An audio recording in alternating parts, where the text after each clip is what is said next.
Hi, my name is Mihai Aldea. I'm a product manager at Rohde Schwarz, and today it is with great pleasure to show you a test setup where the AREG 800A is the core element. Here the AREG 800A is the back end of this test system, and we use this instrument to generate the targets for the radar under test. From the front-end perspective, we use the AREG 881S, which is a monostatic millimeter wave front-end using a single antenna and being therefore suitable for testing MIMO radars. And talking about MIMO radars, I would like to mention that from the DOT perspective, here we use the Pluto radar sensor from NXP, which has the newest chipset from NXP, and it's actually the first 28 nanometer RF CMOS radar. We also have a shielding system, we call it QATZ50, and here we see another box, which is the SMW200A, our signal generator that we use for interference testing. Now I would like to talk a bit about the minimum distance that can be simulated using the AREG 800A. And you know, before we were talking about 17 meters, after that about 4 meters, then about 2 meters. But this was always a boundary because the short-range radars require extremely short distances to be simulated.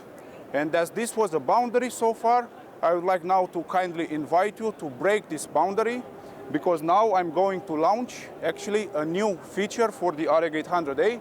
It's a software feature, we call it K814 or Near Object Range for FMCW radars. This is a unique feature and it's patented by Rohde Schwarz. And using this feature, we are actually able now to reduce the distance of an artificial object down to the air gap value of the radar under test, which in this configuration it's actually 0.5 meter.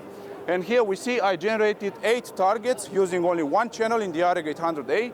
3 of the targets have 0.5 meter distance, and all the targets have short distances because all of them are below 1 meter. I can of course put all the targets at 0.5 meter because I would like to highlight the fact that all the generated targets can have extremely short distances.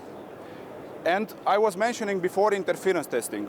So now I will start the measurement, and I will use the SMW200A to create an interference signal, and I will superimpose that signal onto the target signal. So let's see what will happen.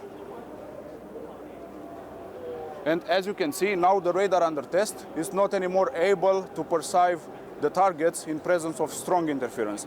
And I would say that now this could be a good moment for the radar developers to come and play their interference mitigation algorithms and to recover the targets from the noise. Now I will stop the interference so that we can see the targets again.